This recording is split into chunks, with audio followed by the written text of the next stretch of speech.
Hello, Barry Morse again to introduce episodes of The Fugitive. This is, I believe, volume number 5. Yes. Now here's an episode in which there is introduced the character of my son. This episode was aired on ABC on October the 13th, 1964.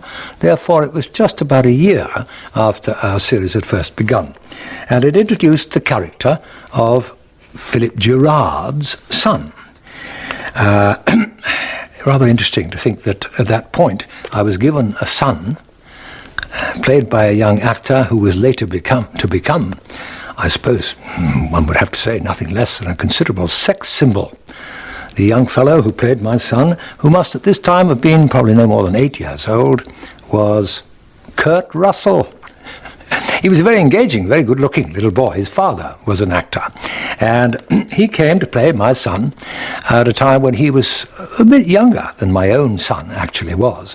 I have a son named Hayward, Hayward, who at this time must have been, I suppose, can't do the arithmetic, but he probably was somewhere in his early teens.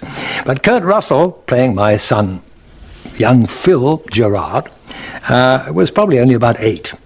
Anyway, the story of this episode, which is called Nemesis, is this. Kimble, who's already on the run from Gerard, finds a new nemesis when his young Philip Gerard Jr. turns up hiding in the back of his getaway car. Kimble's car, that is. Well, acting on a tip from a Wisconsin mountain area sheriff, Lieutenant Gerard, on a trip with his son, thinks nothing of bringing Jr. along to capture Richard Kimble. Seeing the beautiful mountainside, young Phil Jr. yearns to go camping with his father, but of course he knows he'll never spend any quality time with his dad until Richard Kimble is caught. Anyway, Kimble and Phil Jr. are united by a fluke, and Kimble soon finds that the boy is just like Gerard.